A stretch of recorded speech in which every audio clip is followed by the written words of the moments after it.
All right, take 3 for October 28th, which is Sunday. It's almost 5 o'clock in the evening. Didn't do a ton of work today, but did get the cart over here. And Rich came over. Thanks, Rich. He came over and welded all this stuff together. I got, things set up. Kenny was here helping me hold it in place, getting out the angles and everything right.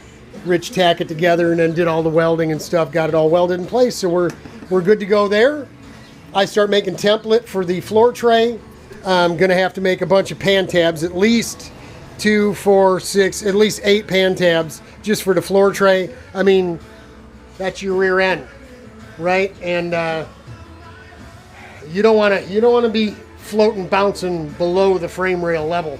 I know a lot of guys are gonna say this 1/8" aluminum is too heavy. Oh, that's too thick, too heavy. Listen, I had a buddy. Back in the day, we raced at Beaver Run before it was Pittsburgh, and it was only the North Course. He had an aluminum floor tray on his cart and a carbon fiber seat. Actually, I'm sorry, carbon Kevlar seat in his cart, which was, I believe it was this cart. Might have been his new cart. Not sure. Either way, he ran something over on the track, and it literally ripped the floor tray open like a can opener, and it hit him in the ass, and he felt it.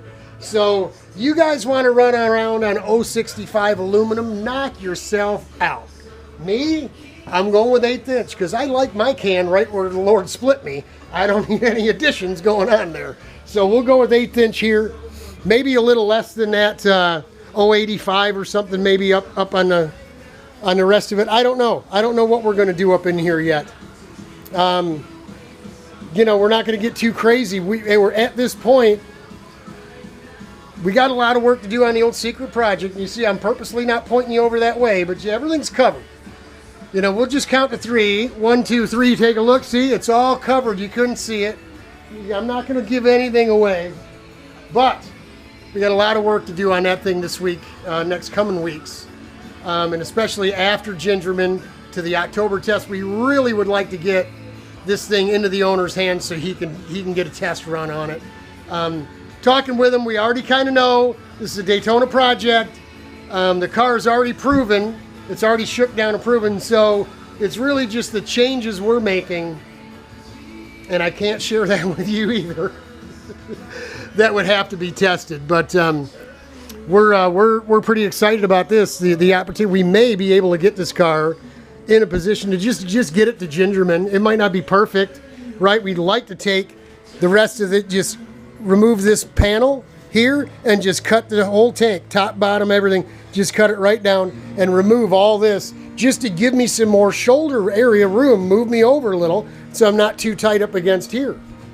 I've already dropped the steering wheel down 2.5 inches. I mean, just here looking at it, I started giggling. I'm thinking, man, that steering wheel hasn't been that low since 2013 when I was 178 pounds. That's all the way down. Remember I showed you? All the way down, folks. It went down 2.5 inches.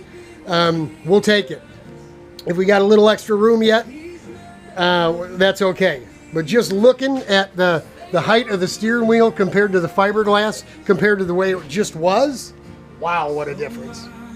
We'll have to check the toe and make sure the toe isn't all out of whack as well. But, just plugging along. We'll make up a bunch of pan tabs and try, if we can, to get this thing ready to go to Gingerman. I mean, we really, a guard here and another bolster for the hip over, because we're going to use padding off the tank here.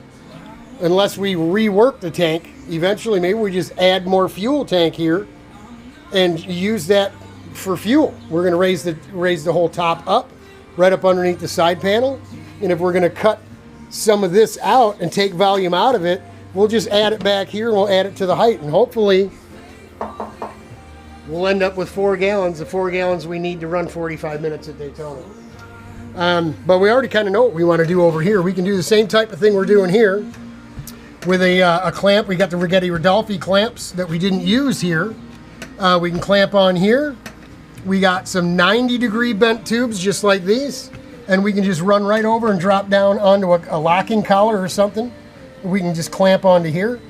and put a piece of aluminum on it, and boom. I mean, it's not a stretch to think we got a week from next Wednesday, so we got a week, about 10 days before this thing really needs to be in the trailer. So can we do it? Maybe we can. I don't know, but it doesn't matter. We got clutch parts coming, I think tomorrow, for the Yamaha, and that's really all it needs. Clutch put back together, put a gear on it, adjust the belt. I think we're gonna put the same pipe we ran on it at Grattan, just to make sure that the issue is the clutch and not the pipe. If we still have the same problem with the tightened air gap in our clutch, then we'll put the Sportsman pipe on it, because it does, there's really no effect with the can on a stick of missing the flex length kind of thing. You know what I mean?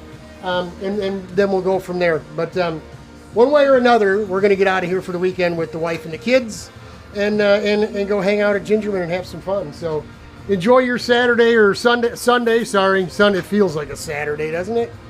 Wow. Enjoy your Sunday, y'all. Hang in there. Godspeed. God bless. We're praying for you. It's going to get better. It already is. Hang in there.